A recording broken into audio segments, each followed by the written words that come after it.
খালি ব্যাপারগুলো দেখে যাবে, তো দিদি করতে হবে তো। হ্যাঁ হ্যাঁ যাবো। আপনার জন্য আপনার দিদিটা আপনি করেন, দেখি আমি একটু কথা বলি।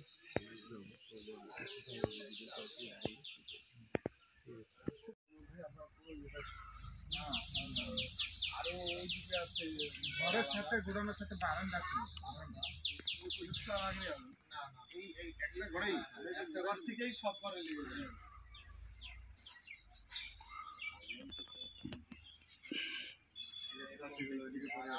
অনেক কিছু দমকলে ফোন করা হয়েছে।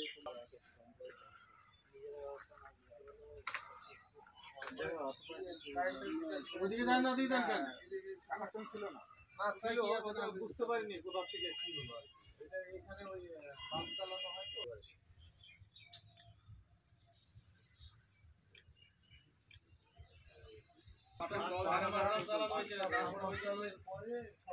আগুন জ্বলার সময় আমি ছবি উঠিনি। নমস্কার। অত্যন্ত মর্মান্তিক এক দুর্ঘটনা আমাদের ময়নার লেলিননগর গ্রাম।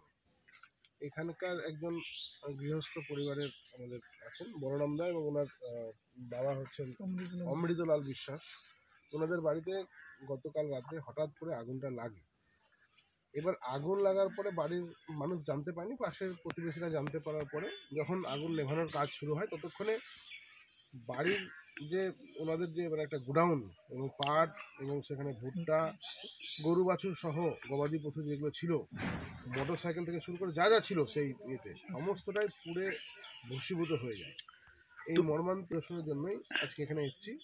গ্রামবাসীদের অসংখ্য ধন্যবাদ যে তারা হাতে হাত লাগিয়ে এই আগুন নেভানোর কাজ প্রায় 4 ঘন্টা ধরে করে ভোরবেলা প্রায় 5টা সাড়ে 5টা নাগাদ আগুনটা সম্পূর্ণভাবে নেভানো যায়। কিন্তু ততক্ষণে এই ঘরে যা যা ছিল, যা যাবতীয় ছিল সমস্তটাই পুড়ে ছাই হয়ে যায়। বলছি দেখুন, এটা আমাদের লজ্জা, মানে আমিও এখানকার একজন জনপ্রতিনিধি হিসেবে আমারও লজ্জা, কারণ বহুবার বলে দীর্ঘদিন ধরে প্রশাসনকে বলে এই উদাসীন রাজ্য সরকারকে বলেও আমরা কোনো ফল লাভ করতে পারিনি।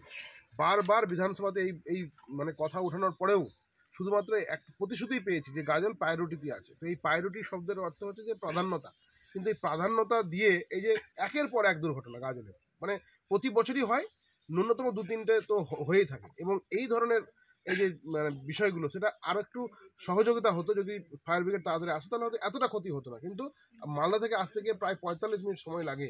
এটা আমরা বারবার অনুরোধ করার পরেও গাজলের মতো একটা মানে কি বলবো ডেভেলপ জায়গা, যেখানে বিভিন্ন ধরনের কলকারখানা থেকে শুরু করে অনেক ধরনের বাণিজ্যিক ব্যবস্থা এখানে বাড়ছে, তারপরেও এখানে ফায়ার ব্রিগেডের কোনো দেখা নেই।